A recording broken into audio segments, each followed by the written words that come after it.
আরে good morning সবাই চলে এসছে তো? ভেরি গুড, এইটাই তো আমি চাই, তোরা ঠিক টাইমে চলে আয় স্কুলে। তো বাবু, আজকে তোদের মৌখিক পরীক্ষা নিয়ে আলোচনা হবে। তোদের সিলেবাসে কি কি সাবজেক্ট আছে যেন? স্যার, আমাদের ইতিহাস, হিন্দি সব আছে।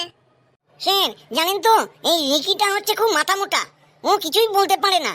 জানেন, আমাদের ইতিহাস বাংলা শুধু নয়, ইংলিশ হিন্দি এগুলোও আছে, সঙ্গে জেনারেল নলেজও পড়ায়। ও রিকি বেটা কিচ্ছু জানে না। দিদির, তুই চুপচাপ বস, আমি যেটা বলবো সেটাই শুনবি। আরে তোরা চুপচাপ বস, দুজনে ঝগড়া করিস না। এমনি তো পড়াশোনা কিছু করিস না, সারাদিন গেম আর গেম মোবাইলে, এছাড়া কিচ্ছু করিস না। যেমন রিকি তেমনি তিতিল। ঠিক আছে, আমি তোদের জেনারেল নলেজের ওপর কিছু প্রশ্ন করব, সেগুলো উত্তর দিবি। দেখি কেমন পড়া করে এসছিস। বল, তেলাপোকা নিয়ে একটা রচনা বল। হ্যাঁ, তেলাপোকা তেলের পোকা, বিভিন্ন ধরনের তেল থেকে হয়, যেমন সর্ষের তেল, রিফাইন তেল।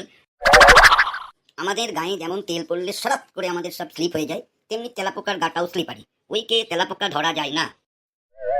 তেলাপোকা বনে জঙ্গলে থাকে, মাঝে মাঝে ওরা বাঘের ভয়ে বন জঙ্গল ছাইরা আমাদের ঘরে চলে আসে, তখন প্রচন্ড ভালো লাগে। তেলাপোকা লাল রঙের হয়। তেলাপোকার অনেকগুলো পা থাকে, যেহেতু আমি কখনো উল্টো তেলাপোকা দেখিনি, ওই জন্য পাটাও গুনতে পারিনি, তবে দুটো চোখ আছে, এটা আমি খুব ভালোভাবে দেখেছি। তেলাপোকা খুব স্পিডে উঠতে পারে, প্রচন্ড ভাবে উড়ে যায়, এখান থেকে ওখান থেকে উঠতে উঠতে চলে যায়। তেলাপোকা স্যাঁতস্যাঁতে জায়গায় থাকে, যেখানে নরম বা যেখানে জলজ জায়গা। বয়স্ক তেলাপোকাগুলো আবার বেশি ওড়ে না, ওরা এক জায়গাতেই চুপচাপ ঘাপটি মেরা বসে থাকে। আমরা তেলাপোকাকে খুব ঘৃণা করি। আমার বাড়ির দুই বোন তেলাপোকাকে খুব ভয় পায়। তেলাপোকার সামনে দুটো সুর আছে, সুর দিয়েই ওরা সবকিছু অনুভব করে। খুব সাংঘাতিক ব্যাপার স্যার, আমাদের তো সুর নেই, ওই জন্য আমরা দূর থেকে কিছু অনুভব করতে পারি না। আমার মনে হয় আমাদের সুর থাকলে খুব ভালো হতো। তেলাপোকার সঙ্গে আমাদের হাতির খুব মিল আছে। হাতির যেমন একটা সুর আছে, তেলাপোকারও একটা সুর আছে। যেমন দুটো চোখ আছে হাতির, তেমনি তেলাপোকারও দুটো চোখ আছে। বাবা বস, অনেক বলেছিস, একটু চুপচাপ বস, তো মাথাটা খারাপ করে দিবি। তবে এটা ঠিক, অনেকটাই বলেছিস তেলাপোকা সম্বন্ধে। আর কে বলতে পারবি? স্যার, আমি বলবো। বল বাবা ফেসকো, তুই বল। মনে হচ্ছে তুই আজকে ঠিকঠাক বলবি তেলাপোকা সম্বন্ধে। হ্যাঁ, তেলাপোকার অপর নাম আরশোলা। আরশোলা আমরা কেন বলি জানেন? আর আর মানে আরের মতন হয় দেখতে। আমি জানি না এই নামটা কে দিল। আর শোলা কেন বলে জানেন? শোলা মানে খুব হালকা জিনিস হয়। ওই যে আমরা শোলা শোলা শোলা বলি না, ওই শোলার জন্য তেলাপোকা খুব হালকা হয়, ফুরুত কইরা উড়া যায়। ওই শোলার জন্য এটারে আরশোলা কয়। রাতের বেলায় তেলাপোকাকে বেশি দেখতে পাওয়া যায়, শুনেছি নাকি রাত্রে ওরা দেখতে পায়। তবে দেখাটা কি করে দেখে আমি বুঝতে পারি না। ওদের দুটো পাখা আছে, ফুরুত ফুরুত কইরা যেখানে সেখানে উড়িয়া যায়।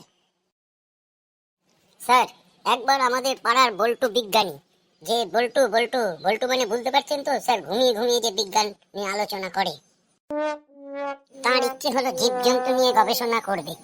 তো সে কি গবেষণা করবে সেটাই খুঁজে পাচ্ছিল না। অবশেষে সে একটা তেলাপোকা নিয়ে এলো, চলল নিরীহ তেলাপোকার ওপর বল্টুর গবেষণা। বল্টু সবসময় ইচ্ছে করে নতুন কিছু আবিষ্কার করার। বল্টু প্রথমে তেলাপোকাটার একটা পা কেটে দিল, বলল হাঁটো। তেলাপোকাটা তো অনেক কষ্ট করে হাঁটতে শুরু করলো। এরপর সে তেলাপোকার আরেকটা পা কাটলো, আবার বলল হাঁটো। অনেক কষ্ট করে তেলাপোকাটা আবার হাঁটা শুরু করলো। এরপর সে তেলাপোকার সবগুলো পা কেটে ফেললো এবং হাঁটতে বলল, কিন্তু তেলাপোকাটা আর হাঁটতে পারল না। বল্টু তার গবেষণা শেষ করলো।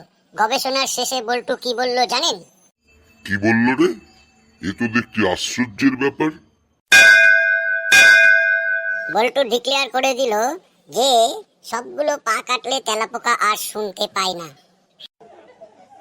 তো তোদের ওই বল্টু বিজ্ঞানী এখন কোথায় আছে? হ্যাঁ, বল্টু বিজ্ঞানী সাংঘাতিক বিজ্ঞানী, সে শুনে শুনে শুধু বিজ্ঞান নিয়ে আলোচনা করে। ঠিক আছে, স্কুলের ছুটির ঘন্টা পড়ে গেল, তোরা আস্তে আস্তে সবাই হোস্টেলে যা, আবার কালকে দেখা হবে। এই শোন, কালকে গাধা নিয়ে একটা আলোচনা করব আমরা। গাধা নিয়ে রচনাটা পড়ে আসবি, এইটা কিন্তু মৌখিক পরীক্ষায় আসবেই আসবে।